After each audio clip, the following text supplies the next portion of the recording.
Selamat datang kembali di podcast Debit Kredit Ngobrol Lagi Podcast Akuntansi Kelompok 4.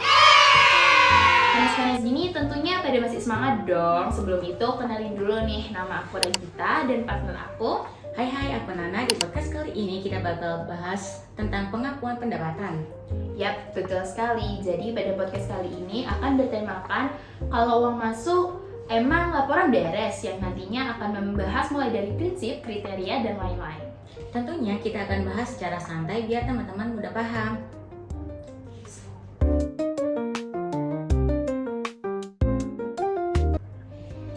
Sebenarnya pengakuan pendapatan tuh apa sih, Re? Jadi, pengakuan pendapatan merupakan salah satu aspek krusial yang ada di dalam akuntansi keuangan yang akan mempengaruhi laporan laba rugi dari sebuah perusahaan. Emang itu penting banget ya, Re? Penting dong, pengakuan pendapatan yang tepat sangat penting karena menentukan kapan pendapatan dicatat dalam laporan keuangan dan bagaimana pendapatan tersebut akan mempengaruhi kinerja keuangan perusahaan. Terus dampak perlakuan akuntansi apa sih yang bakalan terjadi di laporan keuangan perusahaan? Nah, dampaknya pengakuan pendapatan yang tepat akan meningkatkan laba bersih dan memperkuat posisi ekuitas sebuah perusahaan. Sebaliknya, pengakuan pendapatan yang tidak tepat dapat mengurangi keandalan laporan keuangan dan meningkatkan risiko penipuan atau manipulasi laporan keuangan.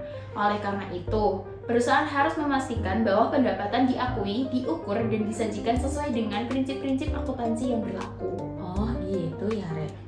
Ya, nah, selanjutnya nih, kamu tahu nggak seperti apa prinsip pendapatan itu? Tahu dong, jadi prinsip pengakuan pendapatan itu menunjukkan bahwa pendapatan diakui saat terdapat kemungkinan manfaat ekonomi akan mengalir kepada perusahaan dan manfaat tersebut dapat diakui secara andal. Contohnya seperti apa sih transaksi yang diakui dengan prinsip ini biar para penonton lebih paham lagi nih. Nah, contohnya tuh sebuah perusahaan mengakui pendapatan dari jasa yang diberikan. Ketika jasa telah selesai dan dapat ditagihkan, kemudian perusahaan mengakui pendapatan apabila pihak lain mengizinkan untuk menggunakan aset perusahaannya. Yang terakhir, perusahaan juga mengakui pendapatan dari perlepasan aset selain produk yang dijual pada tanggal penjualan. Oh, jadi gitu ya, Nah. Iya, Re, umumnya perusahaan mengakui pendapatan pada titik penjualan, tapi ada perusahaan yang tidak menggunakan pengakuan pendapatan berbasis penjualan karena berbagai alasan.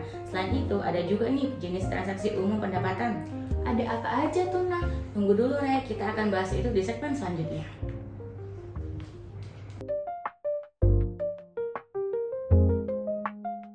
Yang pertama akan kita bahas adalah pengakuan pendapatan untuk kontrak jangka panjang.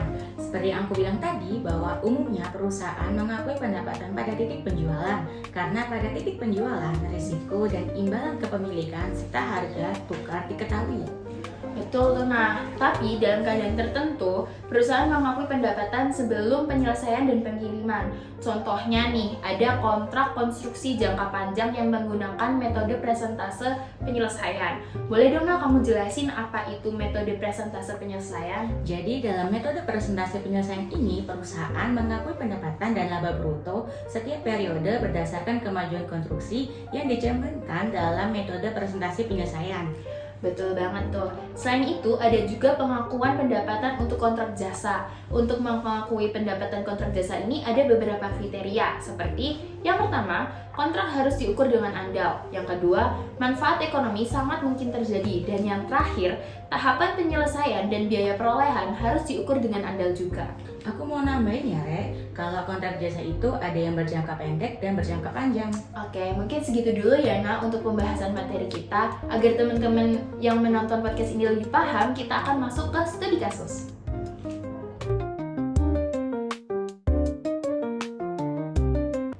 Nah, kali ini kita akan membahas salah satu studi kasus dalam pengakuan pendapatan, Re.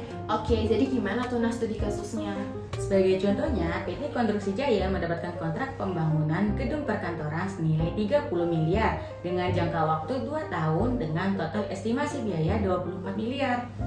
Berarti itu masuk kontrak jangka panjang kan ya, Nah? Jadi menggunakan metode presentase penyelesaian kan? Betul, Re, pada tahun pertama biaya yang dikeluarkan 12 miliar atau 50% dari total estimasi biaya. Berarti pendapatan yang diakui pada tahun pertama berapa tuh, Nah? Karena progres 50%, maka pendapatan yang diakui tahun pertama adalah 50% dikali 30 miliar sama dengan 15 miliar rupiah.